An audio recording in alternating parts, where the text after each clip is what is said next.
स्वागत है YouTube channel पे। मेरा नाम है निताक्षा सिंह और आज मैं करने वाली हूँ फुल डिटेल रिव्यू हमारे Vivo के V27 Pro का। आज इस फोन के बारे में मैं आपको सारी चीजें क्लियर कर दूंगी, मतलब बैटरी बैकअप कैसा है डिवाइस का, हीटिंग है या थ्रॉटलिंग है, नाइट कैमरा कैसा है, नेटवर्क स्ट्रेंथ कैसी है, बेसमेंट में सिग्नल आएंगे नहीं आएंगे, सारी चीजें बताऊंगी आपको इसी वीडियो में। तो फटाफट से करते हैं वीडियो को स्टार्ट।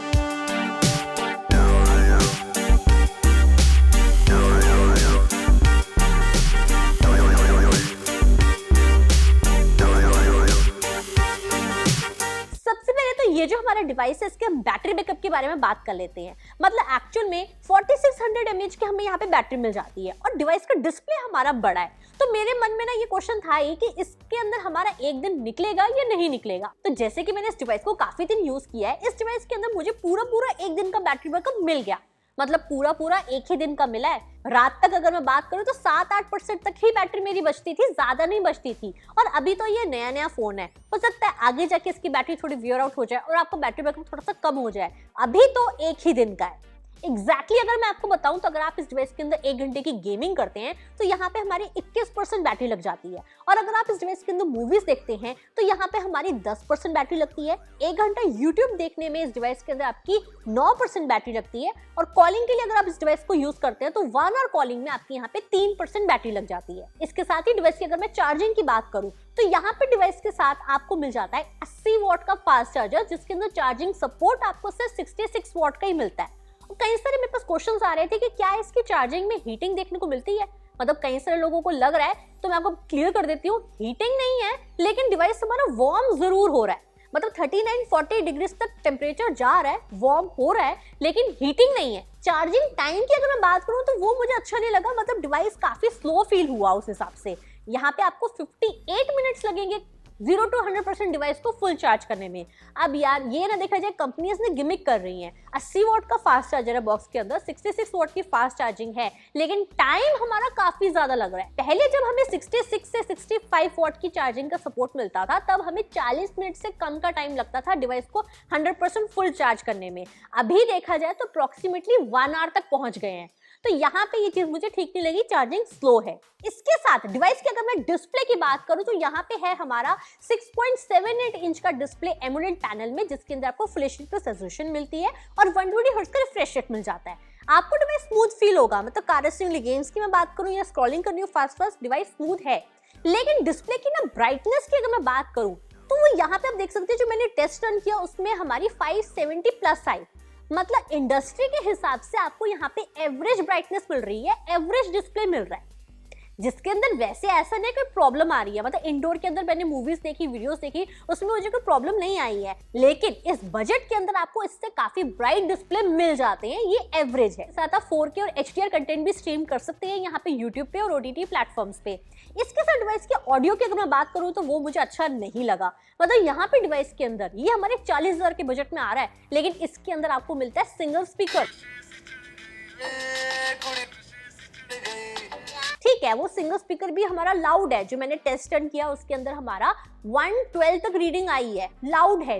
लेकिन सिंगल स्पीकर होने की वजह से आपको एक्सपीरियंस अच्छा नहीं मिलेगा। अब 40,000 के बजट में यार जस्टिफाइड ही नहीं है कि आपको एक सिंगल स्पीकर मिल रहा है। डुअल स्टीरियो स्पीकर्स तो मिलने ही चाहिए थे। हालांकि इसके साथ अगर मैं ब्लूटूथ कनेक्टिविटी की बात करूं तो यहाँ पे जो मैंने अपने ब्लूटूथ ईयरफोन्स को कनेक्ट करके ऑडियो सुना तो हमें ऑडियो आउटपुट भी काफी लाउड और क्रिस्प मिल जाता है। और अगर मैं कनेक्टिविटी की बात करूं तो वो स्ट्रेंथ भी हमें काफी स्ट्रांग मिल जाती है। मतलब जैसे कुछ लोग होते हैं ना, जिम में एक जगह पे फोन रख देते हैं, अपने ब्लूटूथ ईयरफोन्स लगा के घूम रहे हैं, तो दूसरे रूम तक जाने में भी आपकी आवाज यहाँ पे क्रैक नहीं करती है, आपको क्लियर साउंड सुनने को मिल जाती है। इसके साथ ही डिवाइस की अगर मैं बात करूं नेटवर्क्स के बारे में तो यहाँ पे आपको 5G सपोर्ट देखने को मिलता है, लेकिन सिर्फ 7 बैंड्स में ही मिलता है।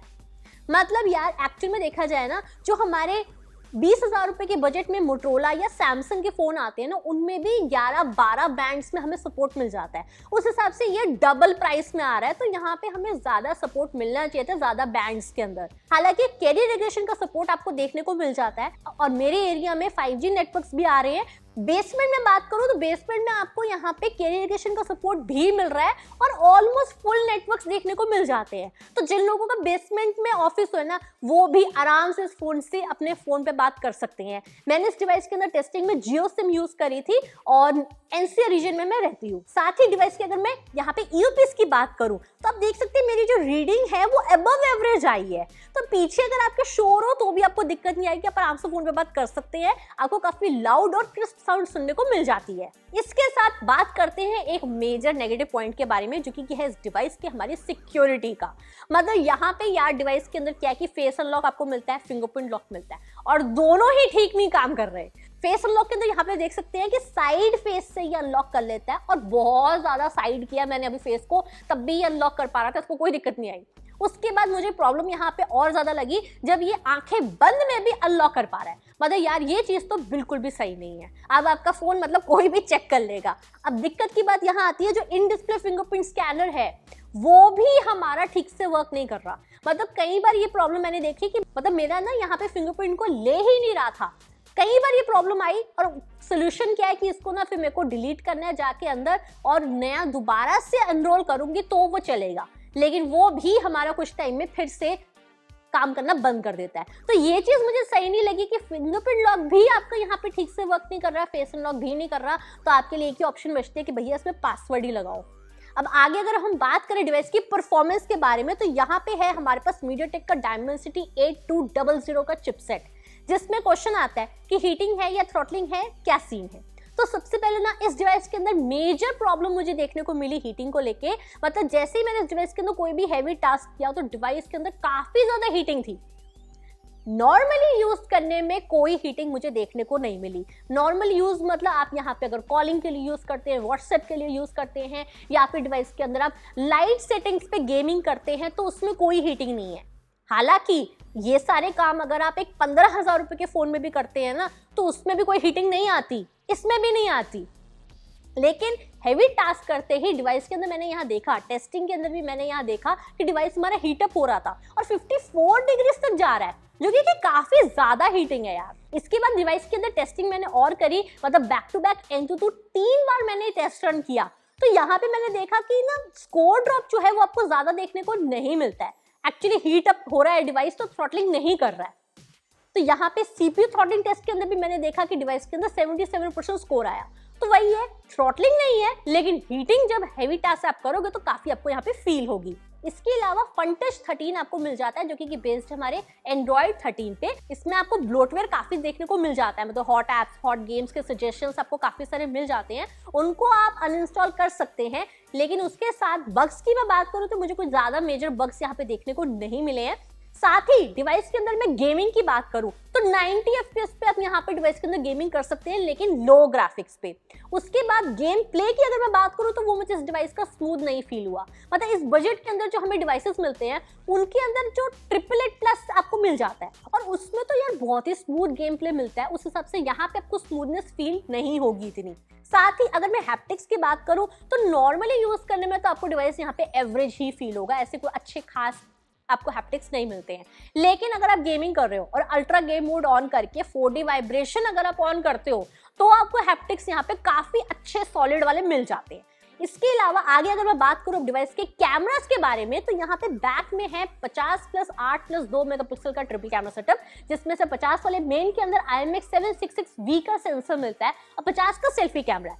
अब कैमरा में क्या है कि कुछ चीजों पे ना बहुत ही ज्यादा इंप्रेसिव है हमारा डिवाइस और कुछ चीजों में ना खराब है।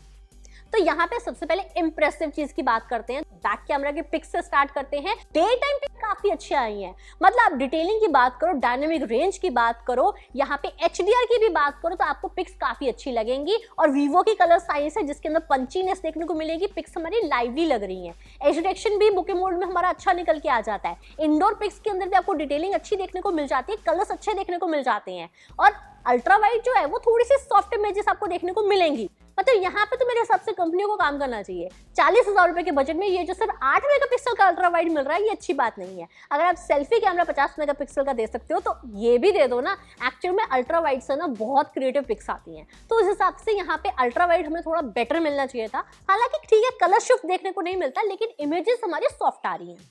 इसके अलावा डिवाइस के अंदर जो गड़बड़ की बात कर रही हूँ वो हमारे बैक कैमरे की वीडियोग्राफी में आती है।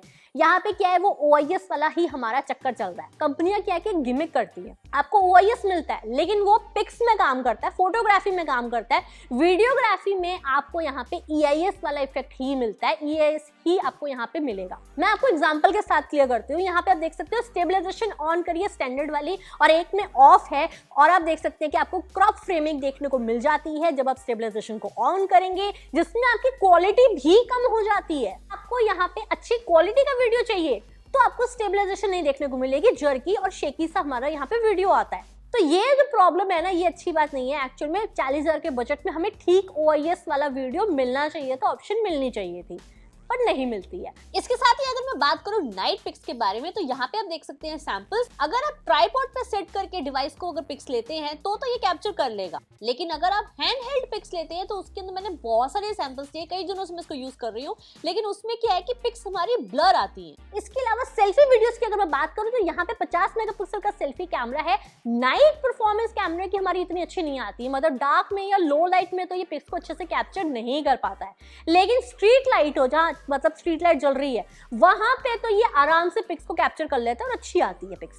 डे टाइम पिक्स को भी आप देख सकते हैं, डे टाइम में इंडोर में यहाँ पे पिक्स हमारी सही आती है नॉर्मल वाली, लेकिन अगर आपके पीछे लाइट आ गई तो क्या है कि HDR हमारा ठीक से काम नहीं करेगा, ऑप्टिमाइजेशन इशू देखने को मिलेगा कि बैकग्राउंड को ब्लोन कर देगा, और एज डिटेक्शन भी हमारा क्रिस्प नहीं है, कई कई जगह पे ना कभी कभी मिस कर देता है। तो ये भी प्रॉब्लम मेरे को देखने को मिली है। मेरे को लगता है कि यहाँ पे ना सेल्फी कैमरा के ऊपर भी काम करना चाहिए, ऑप्टिमाइजेशन को बेटर करना चाहिए। अब अगर सेल्फी वीडियो की मैं बात करूँ तो उसके अंदर 4K रिकॉर्डिंग करने की ऑप्शन मिलती है, लेकिन थोड़ा जर्की सबको वीडियो देखने को मिलेगा। वैसे कलर्स ठीक आ रहे हैं, और यहाँ पे बैकग्राउंड में अगर लाइट हो तो ब्लोन नहीं करता है, वो सब ठीक है, लेकिन थोड़ा शेकी है।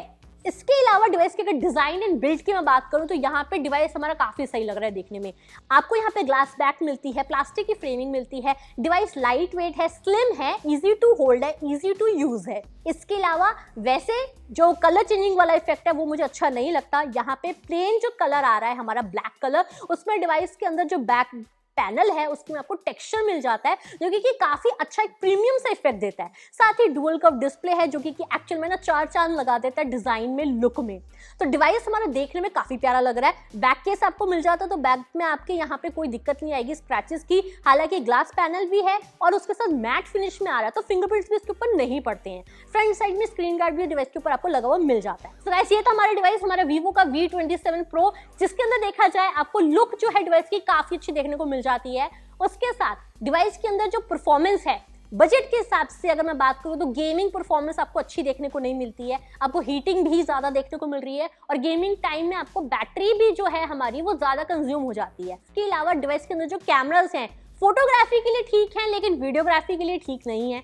उसके बाद जो डिवाइस के कंटेंट देखने की अगर मैं बात करूं तो वो कोई दिक्कत नहीं है डिस्प्ले वाइज, लेकिन ऑडियो आपको सिंगल मिलता है तो एक्सपीरियंस आपको इतना अच्छा वाला नहीं मिलता है। मतलब ओवरऑल देखा जाए तो डिवाइस जो है ना ये हमारा ये एवरेज सा डिवाइस है। अब Vivo जो है एक्चुअल में कलर चेंजिंग वाले इफेक्ट के पीछे पड़ा हुआ है, उसी की प्रमोट कर रहे हैं, उसी की बात कर रहे हैं। मेरे हिसाब से उस फीचर को छोड़ के जो ये बाकी हमारे प्रैक्टिकल और ज्यादा यूजफुल फीचर्स होते हैं ना, उन पे काम करना चाहिए। तो मेरे हिसाब से ये मुझे एवरेज सा लगा डिवाइस। आपको कैसा लगा कमेंट करके जरूर बताना, और आई होप आपको वीडियो पसंद आया होगा। पसंद आया है तो वीडियो को लाइक एंड शेयर जरूर करें।